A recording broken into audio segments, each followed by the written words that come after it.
Hello बच्चों, चलिए प्रश्न को पढ़ते हैं और समझते हैं।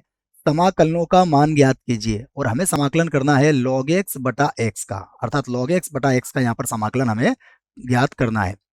प्रश्न को हल करने से पहले प्रश्न के लिए हम मुख्य अवधारणा लिख लेते हैं। मुख्य अवधारणा मुख्य अवधारणा में हम प्रश्न से संबंधित समाकलन ज्ञात करने का एक सूत्र लिखेंगे और अवकलन का भी एक सूत्र लिखेंगे। देखो, सबसे पहले मैं सूत्र लिखूंगा समाकलन का, कि हम जानते हैं समाकलन x की घात n dx।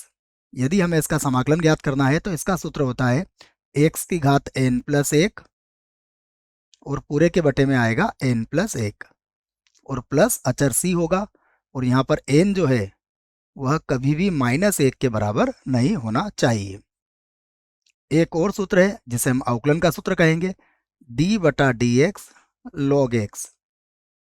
लॉग एक्स का जो अवकलन होता है वह होता है 1 बटा एक्स और प्लस सी। यहाँ पर लॉग का जो आधार होता है वह होता है ई। चलिए प्रश्न को हल करते हैं। अब जो प्रश्न हमें दिया है मैं उसको आई के बराबर मान लेता हूं। तो माना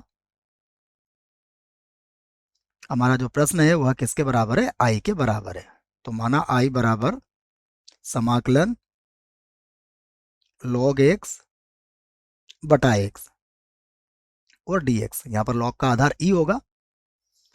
अब देखिए, हम इसका सीधा समाकलन ज्ञात नहीं कर सकते हैं क्योंकि log x बटा एक्स है, इसके लिए कोई सूत्र नहीं हमारे पास। तो हम क्या करेंगे, यहाँ पर प्रतिस्थापन विधि का प्रयोग करेंगे। प्रतिस्थापन विधि में हम देखेंगे कि यदि log x को हम t मानते हैं तो इसका अवकलन 1 बटा एक्स होता है, जो कि यहाँ पर हमें दिख रहा है। तो यही हम काम करेंगे। यहाँ पर माना log x बराबर मान लेंगे हम t। अब हम log x का अवकलन करेंगे x के सापेक्ष। तो log x का अवकलन कितना होगा? 1 बटा एक्स। इसका होगा dt बटा dx। अब हम dx को ऊपर ले जाते हैं, तो 1 बटा एक्स गुणा dx किसके बराबर होगा? dt के। और यही मान हम समीकरण 1 में रखेंगे, जिसकी सहायता से हम i का मान ज्ञात कर सकेंगे। तो अब i बराबर देखिए कितना हो जाएगा। log x को हमने कितना माना है? log x को माना है हमने t, और dx बटा x किसके बराबर हो चुका है? dt के बराबर। अब हम यहाँ पर समाकलन का सूत्र लगा देंगे। तो यहाँ t की घातांक कितनी है? 1।